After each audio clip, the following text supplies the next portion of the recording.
नमस्कार श्रोताओं, क्षेत्रीय समाचार एकांश के इस कार्यक्रम में आपके साथ मैं पंकज सनवाल खुलबे।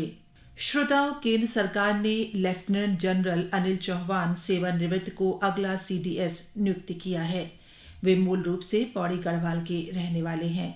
लगभग 40 वर्ष के अपने करियर में लेफ्टिनेंट जनरल अनिल चौहान ने सेना के विभिन्न पदों पर काम किया है।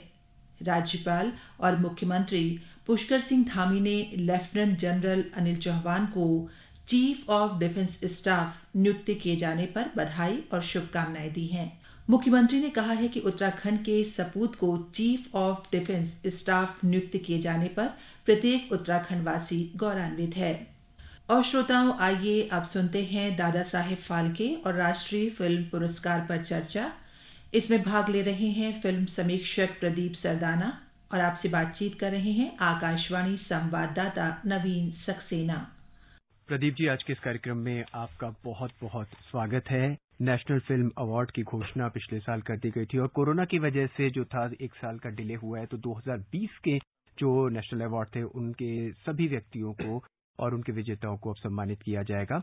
हम अपने श्रोताओं को बता दें कि नेशनल फिल्म अवार्ड कला, संस्कृति, सिनेमा और साहित्य के क्षेत्र में श्रेष्ठ काम करने वाले कलाकारों को दिया जाता है। जो सबसे प्रतिष्ठित अवार्ड है फिल्म क्षेत्र का, वो है दादा साहब फाल्के पुरस्कार और ये दिया जाएगा जानी मानी अभिनेत्री आशा पारेख को। और जैसा कि हमारे सभी श्रोता और सभी लोग जानते हैं कि सुश्री आशा पारेख एक सुप्रसिद्ध फिल्म अभिनेत्री, निर्देशक, निर्माता और एक कुशल भारतीय शास्त्रीय नृत्यांगना है। आप कैसे देखते हैं प्रदीप जी इस पुरस्कार को? क्या आपके मन में कोई और भी कलाकार था जिसे पुरस्कार दिया जा सकता था? देखिए, दादा साहब फाल्के पुरस्कार एक ऐसा पुरस्कार है जिसको चाहने की जो इच्छा है, जिसको पाने की जो चाह है, वो हर इंसान रखता है, हर फिल्म वाला रखता है। चाहे वो कितना बड़े से बड़ा बन जाए, कितना बड़ा डायरेक्टर प्रोड्यूसर बन जाए, कितना बड़ा हीरो बन जाए, कितनी बड़ी हीरोइन बन जाए, लेकिन उसकी ये चाह रहती है कि स्टेज पर मुझे बहुत कुछ मिला, सब कुछ मिला, लेकिन दादा साहब फाल्के मिल जाए तब मेरी एक मान्यता बनेगी कि मेरा जो योगदान है उस पर एक बड़ी मोहर लगेगी। लेकिन क्या है कि पुरस्कार एक है और हमारा सिनेमा है बहुत बड़ा है, हिंदी सिनेमा है, तमिल है, बंगला का है, मलयालम का है, यानी इतनी भाषाओं में आने वाली फिल्में बनती हैं। और ये जो पुरस्कार है वो खाली ये नहीं अभिनेता को मिलता है, निर्माता, किसी को भी मिलता है। फिल्म से जुड़ा कोई भी व्यक्ति इस पुरस्कार को पा सकता है, चाहे वो निर्माता है, निर्देशक है, गीतकार है, अभिनेता है, अभिनेत्री है, फोटो कैमरामैन है, कोई भी इसको पा सकता है। ये बहुत बड़ी पुरस्कार की खासियत है। इस बार जो आशा पारेख को पुरस्कार मिला है, इसको मैं बहुत अच्छे नजर से देखता हूं और बहुत मेरा अच्छा लगा कि उनको मिला। मैं व्यक्तिगत रूप से भी आशा पारेख को इतने सालों से जानता हूं, मेरी उनसे बात होती रहती है, लेकिन ये 37 साल बाद हुआ है कि किसी अभिनेत्री को पुरस्कार मिला है। ये अपने आप में एक बड़ी बात है। पिछले 37 साल से किसी अभिनेत्री को यह पुरस्कार नहीं मिला, तो ये बड़ा दुखदायी था कि 1969 में फिल्म की शुरुआत हुई और 1970 में जो पहला दादा साहब फाल्के पुरस्कार मिला वो एक अभिनेत्री को मिला था, देविका रानी को। लेकिन उसके बाद अभिनेत्रियों को बहुत कम मौके मिले। करण देवी को मिला, उसके बाद सुलोचना को मिला, तो दुर्गा खोटे को मिला। उसके बाद और 2 महिलाओं को मिला, वो पार्श्व गायिका थी, लता मंगेशकर और आशा भोसले। तो इसलिए बड़ा दुखदायी था कि एक तो महिलाओं की गिनती वैसे ही बहुत कम है और अभिनेत्रियों में तो आप देखिए कि दुर्गा खोटे के बाद 1980s के दशक में उनको मिला था 84 में, 1983 के लिए, तो 84 में मिला था उनको। और अब इतने साल बाद 1983 के बाद 2020 की जो बात करें तो पूरा 37 साल का सफर निकल गया, उसके बाद अभिनेत्री का नंबर आया है। इस समय हालांकि मेरी नजर में और भी अभिनेत्रियां हैं। कामनी कौशल है जो 95 साल की हो चुकी है, वैजंती माला है, वो भी बहुत बड़ी एक्ट्रेस है, वहीदा रहमान है, तो और भी एक्ट्रेस है। लेकिन ठीक है, आप सबको एक साथ नहीं दे सकते, धीरे धीरे दे सकते हैं। ये 80 साल की हो रही है 2 अक्टूबर को, तो इनके लिए तो ये बड़ी सौगात है। एक लंबा सफर रहा है सभी अभिनेत्रियों के लिए और जैसा कि आपने कहा कि इतने वर्षों बाद जो है उनको पुरस्कार दिया जा रहा है, अवार्ड दिया जा रहा है, यही अपने आप में बहुत सम्मान की बात है।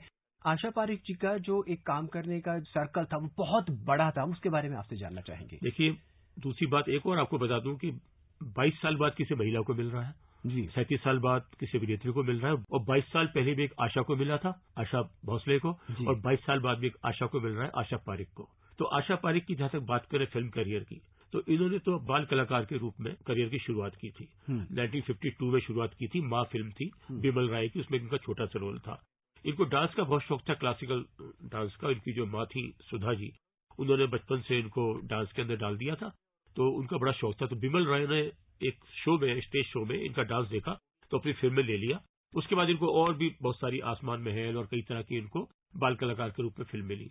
जब ये 16 साल की हुई तब इन्होंने अभिनेत्री के रूप में शुरुआत की और निर्माता सुबोध मुखर्जी और निर्देशक नासिर हुसैन की फिल्म थी दिल दे के देखो। उसके अंदर इनको हीरोइन लिया जिसके हीरो थे शम्मी कपूर। तो वो उनकी पहली फिल्म थी और वो पहली फिल्म सुपरहिट हो गई। तो उसके बाद आशा पारेख जो है एक हमारी नई तारिका बन गई फिल्म क्षितिज के अंदर, जो उनका नाम इतना चमका कि 1960 से 70 तक का दशक तो पूरी तरह उन्हीं का था। बहुत उनकी सुपर फिल्में गई। बाद में भी 1971 में भी कटी पतंग फिल्म आई और भी बहुत सारी फिल्म आई। उन्होंने फिर दूसरी पारी खेली, मैं तुलसी तेरे आंगन की, बिन फेरे हम तेरे, इस तरह की फिल्में भी उनकी आती रही।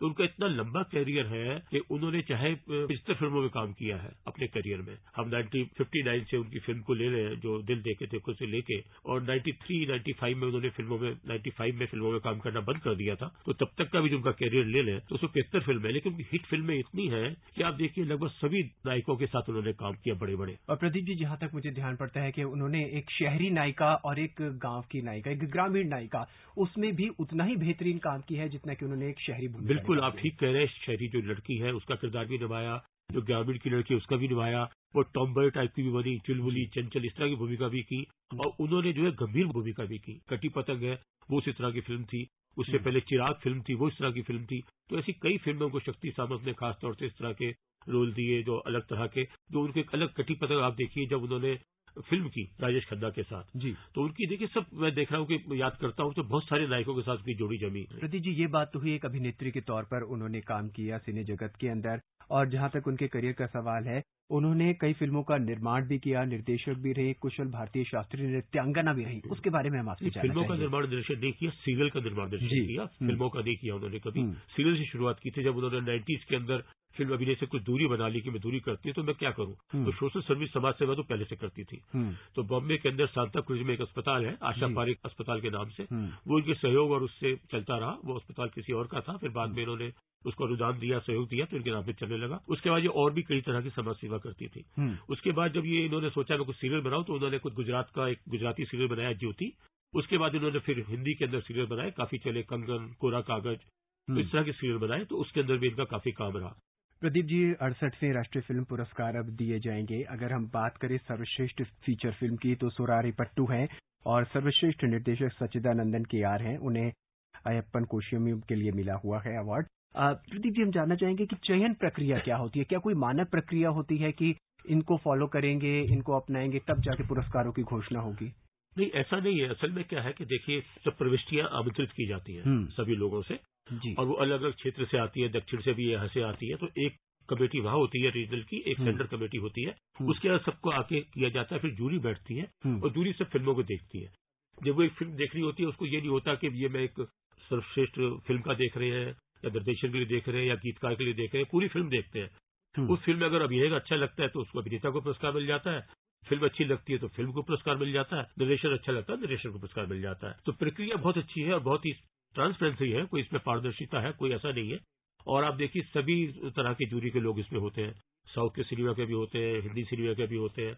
और आप देखिए इस बार भी हिंदी सिनेमा के विपुल शाह वो इसके अध्यक्ष थे, लेकिन पुरस्कार देखिए ये नहीं कि हिंदी सिनेमा को मिला, पुरस्कार मिला दक्षिण के सिनेमा को, तमिल फिल्म को, सुरारी पोट्रू को। तो ये एक बड़ी बात है कि आप ऐसा नहीं है।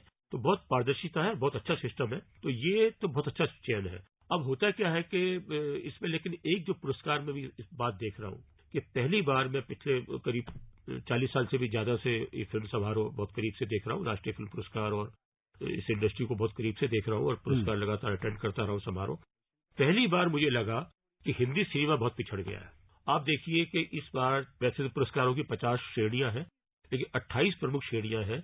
28 प्रमुख श्रेणियों में सिर्फ 4 पुरस्कार हिंदी सिनेमा के हिस्से में आए और एक पुरस्कार अलग से जो तुलसीदास जूनियर है हिंदी फिल्म का वो आया। तो उसको हम इसलिए नहीं कर सकते, वो तो सभी फिल्मों के लिए अलग अलग है। जो मलयालम फिल्म के लिए, बांग्ला फिल्म के लिए, हिंदी फिल्म के लिए, तमिल फिल्म के लिए, वो सब अलग अलग है, तो उसको तो अलग गिन लें। और 4 पुरस्कारों में भी जो है 3 पुरस्कार सिर्फ एक ही फिल्म को मिले, तानाजी को। प्रदीप जी, हमसे बात करने के लिए, विशेष राय हमारे साथ साझा करने के लिए, और आशा पारेख जी के बारे में जो आपकी व्यक्तिगत राय थी वो हमसे साझा करने के लिए, दादा साहब फाल्के पुरस्कार के बारे में बहुत बहुत धन्यवाद। अभी आप सुन रहे थे दादा साहेब फाल्के और राष्ट्रीय फिल्म पुरस्कार पर चर्चा। इसी के साथ हमारा आज का ये कार्यक्रम यहीं पर समाप्त होता है। नमस्कार।